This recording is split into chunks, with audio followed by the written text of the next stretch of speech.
Hello and welcome to Coffee with Carey. I'm hiding a secret from you today. Which way do I have to go to find it? He's right behind me. He just decided to hang out in our background there on the table, and I'm gonna let him because he's being such a good boy. That's Frank, my cat. So I appreciate you stopping by today, hopefully to be a part of the conversation. If you're new here, I'm Carey. I'm a matchmaker and a dating coach. I'm in Chicago, but I have clients all over. And I talk to lots of people every week about dating, about what they're looking for, their preferences, their values, their interests, the qualities that they're looking for in a match. And these conversations, sometimes 10 a day, talking to people about these things. Also coaching clients, sharing with me what they need help with and narrowing down the things that are truly important to them as they're out there looking for a partner. And some of the very same things come up over and over. A lot of us are looking for similar things in our values or interests. Some of the same things come up over and over again. And two of them I wanted to share today are just our preferences. I'm not going to say they're unimportant, but they're not value questions. They're not like I want somebody who shares my religion or how I feel about that. This isn't about integrity or honesty or even about somebody who's thoughtful and caring and a great sense of humor. These are more peripheral type requests that people have when choosing the things that they're looking for in a mate, and I wanted to talk about two of those today. If you're down for the conversation, stick around. That's what's on the agenda. So I would say when talking to men and women that people certainly are full of preferences. Everybody has their preferences. We all, if we were to list the things that we're looking for, we want somebody maybe who also wants to learn how to play tennis or golf, somebody whose kids may be a certain age, somebody who's looking to retire in the next 10 years, somebody who has a great sense of humor or a similar style of humor to ours. We may want somebody who makes a certain amount of money or somebody who's in a specific field that would understand us better. So many things that people can share that they're looking for in a partner. But a couple things come up over and over again, and one of them would be age. And I've made episodes before on why men for women, these episodes were geared. And although if you look through the comments, lots of men commenting on these episodes that I made for women, but I was explaining some of the reasons why men might want to date a woman that's younger and why some men might want to date a woman that's older.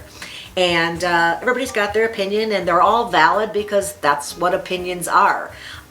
We all have one, right? It's not just men who have preferences around age. Some people feel they connect better with people within a 5-year age span of their own age, either side, 5 years or so. Other people have found they connect better. I had a gal I screened today for a client of mine. She was in her late 20s.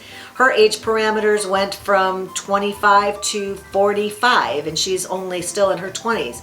She felt that when she met men who were older than her, she found that there was a better intellectual and emotional connection with them. And I think to each their own. I'm never judging anybody for their preferences.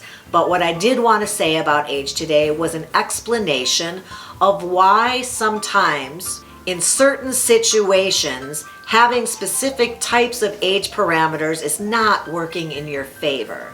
So let's look at a situation where I have a woman who is 55 years old, as a client say, and I'm getting to know her, and I ask her, what age men do you feel you best connect with, knowing that clients here and people I'm working with or will be finding for you are also looking for a long-term committed relationship. This isn't about somebody to grab a drink or, something really casual. This is people looking for the same type of a relationship. And this woman, 55, might say to me, I would date somebody between 45 and 59. Now, matchmaking is very similar to the dating apps in this way, in that everybody gets to answer that question. Meaning the men that I'm going to introduce her to have also been asked and answered the question about the age of the women they would be interested in meeting. So very often what I have to explain to them, because it happens over and over again, I have a huge database that I work with of people that I introduce to one another in my matchmaking. Dating coach is a little different scenario.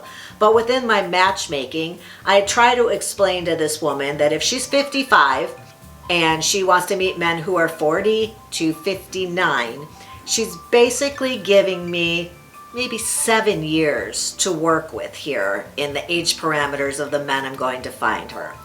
So if you're on a dating app and you're 55 years old and you set your parameters for 40 to 59, the algorithm from a dating app is, first of all, not going to connect you with anybody who's way too far in either direction.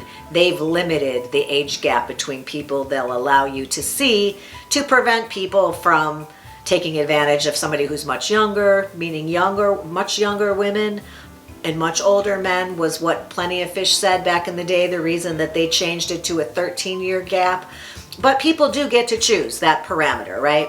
And they do the same thing with a matchmaking service. They get to come out and say, I want a woman. The man says, I'm 55 years old. I would like to date a woman between 37 and 50. Now, my 55-year-old girl is not going to be a match for him. And that's going to be the big proportion of men that I would talk to are going to pick women who are a little younger. And you know why?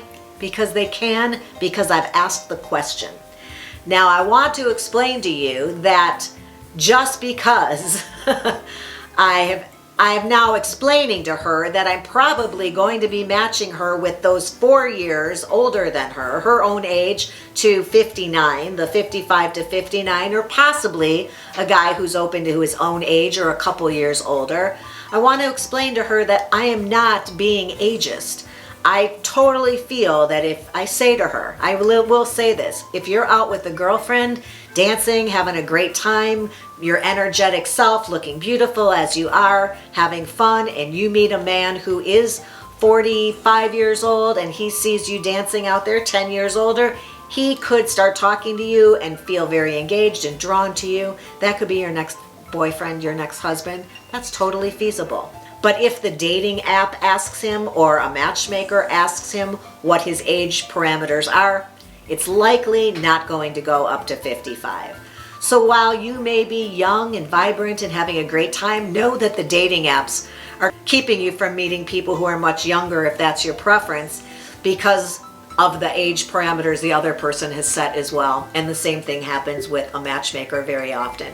So what I want to share with you here is that anytime you put up a wall or a boundary and create a hard line of where you will not go beyond, know that just beyond the other side of that wall or that boundary could be somebody who is super amazing. So I would share with this woman who's 55 years old that 59 is a stop point for who she could connect with.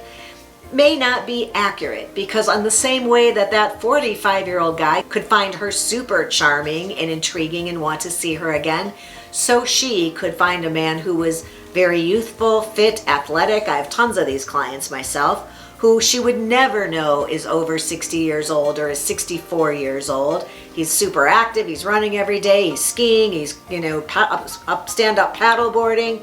And she's saying no because she has some preconceived notion that over 60 is an older guy, or an old guy even. So I want to encourage all of you to not put up boundaries where you need not, because on the other side of that boundary could be somebody great in the age range that you're looking for.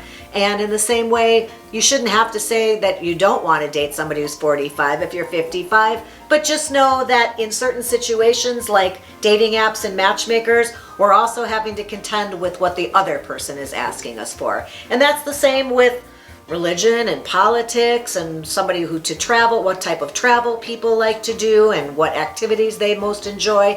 So it's just one of many things, but this one seems to come up often enough. I wanted to mention it for the gals.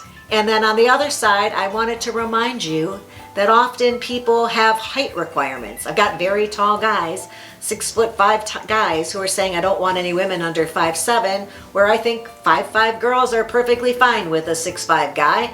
You just have to bend down to kiss her. And women who are 5 feet 1 inches tall saying they won't date anybody under 6 feet tall, is, to me, in my estimation, something we need to question why. I'm not saying you shouldn't date tall guys or want to date tall guys. I'm saying ask yourself what it is about a guy that's that tall, what that makes you feel that you're desiring in a partner. For some people, it's that they want to feel smaller. They want to feel more petite. They want to feel more, that makes them feel more feminine. And I would suggest, would somebody who's under 6 feet tall, but also perhaps broader in the shoulders, also be able to make you feel more protected, taken care of, feminine and petite? These are just questions I raise so that you can think about it yourself and understand what people are asking for out there, what my thoughts are on it, how I suggest people examine that and go a little bit deeper to figure out why. And know that when you're meeting people, dating apps, through a friend, it's a two-way street. You have to also be what they're looking for. So it's not just from your own perspective setting up parameters and desires for yourself and a list of things you want. The person you meet is going to have to want all the things that you have to offer as well. And that's super important to keep in mind, because it makes you appreciate all the more when you truly do connect with somebody. How unusual, the two individual people with their own desires, wants, rules, needs have found each other and like each other and are going to see each other again. Amazing. I hope you found that helpful and or interesting. If you did, please give the episode a thumbs up. Subscribe while you're there, and if you hit the ring bell, you'll be notified every time a new episode goes up. I'll look forward to that, and until next time, have a good one.